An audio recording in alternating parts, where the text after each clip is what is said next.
सभी को नमस्कार दोस्तों। सबसे पहले आप निफ्टी का चार्ट देख रहे हैं। निफ्टी जो अभी चल रही है 24,090 चल रही है।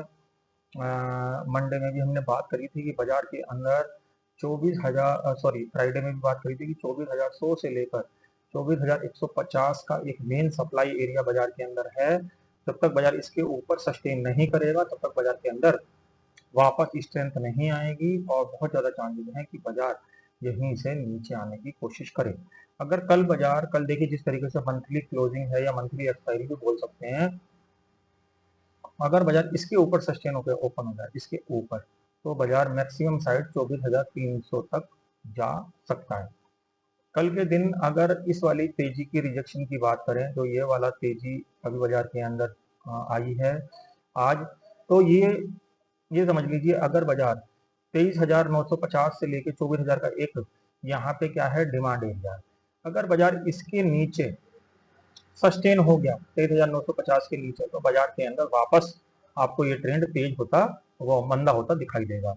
इसका मतलब हम ये कह सकते हैं कि बाजार की जो रेंज है 24,150 और 23,950, ये करीबन 200 पॉइंट की रेंज है।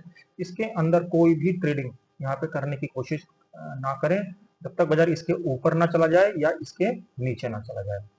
तो इस चीज का आप ध्यान रखें। कल मंथली एक्सपायरी की जो है मूवमेंट हो सकती है जो कि काफी बड़ी भी हो सकती है। तो ये दोनों लेवल जो मैंने बताए हैं, नीचे डिमांड एरिया और सप्लाई एरिया, इन दोनों का जरूर ध्यान रखें क्योंकि बाजार के अंदर जैसे ही ये कटेंगे आपको 200 पॉइंट का मूवमेंट वहां से निफ्टी के अंदर दिखाई देगा। तो ये निफ्टी का चार्ट है। और अगर हम ओवरऑल की बात करें, देखिए जब तक निफ्टी 24,150 के ऊपर सस्टेन होकर बंद नहीं होगा यहाँ पे, तब तक बाजार के अंदर वापस तेजी नहीं आएगी क्योंकि ये आज बाजार का रिट्रेसमेंट भी हो सकता है जो कि इस तरीके से वापस आ सकता है। नीचे के लिए अगर मैं बात करूं आप, तो नीचे के लिए मैं आपको एक लेवल बता रहा हूँ 23,800। अगर बाजार 23,800 के नीचे, बड़े टाइम फ्रेम की बात कर रहा हूँ, 23,800 के नीचे सस्टेन हो गया तो बाजार का यहाँ पे जो ट्रेंड है वो रिवर्स हो जाएगा और काफी तेजी से वो नीचे आने की कोशिश करेगा। 23,800 के नीचे बाजार 23,100 तक भी आ सकता है। तो इस चीज का आप ध्यान रखिए। बाजार में 23,800 का नीचे डिमांड एरिया है और ऊपर में 24,300 का एक सप्लाई एरिया है। अब उसके अकॉर्डिंग ही हमें यहाँ पे इन सब चीजों का ध्यान रखना है कि 24,300 के आसपास या 24,150 के आसपास बाइंग नहीं करनी है और 23,850 के आसपास यहाँ पे सेलिंग नहीं करनी है।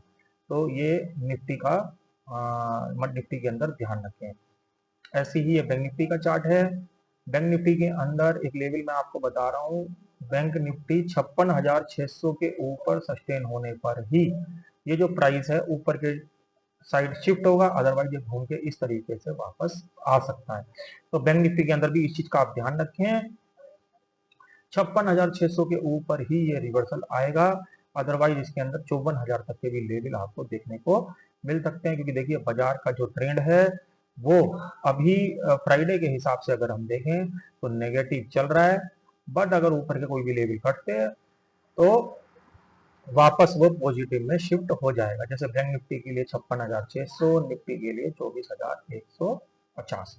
तो इन सब चीजों का आप ऊपर के लिए ध्यान रखें। नीचे के लिए बाजार अभी डाउन ट्रेंड के अंदर ही जा सकता है, तो जंप करके बाई करने की कोशिश बिल्कुल ना करें और बाजार को लेवल के हिसाब से ही खेलें। बाजार में अगर मेन वाले लेवल कट जाए तो कभी भी उसके अंदर जंप ना करें क्योंकि बाजार बहुत तेजी से नीचे आ सकते हैं। जैसे निफ्टी के लिए 23,950 का एरिया नीचे की साइड कट जाए तो बहुत ही ज्यादा बाजार के अंदर दिक्कत हो सकती है। तो इन सब चीजों का आप ध्यान रखें। बाजार एक नेगेटिव जोन के अंदर चल रहा है, बाजार के अंदर जब तक बाइंग ना करें जब तक ऊपर के लेवल सही तरीके से ना ब्रेक हो जाए। तो आशा करता हूँ ये जो यूजफुल लेवल मैंने आपके साथ डिस्कस किए ये कल की ट्रेडिंग सेशन में कहीं ना कहीं आपके काम आएंगे। ऐसे नॉलेज भरे वीडियो के साथ कल फिर मिलेंगे, तब तक के लिए ओम नमो भगवते वासुदेवाय नमः।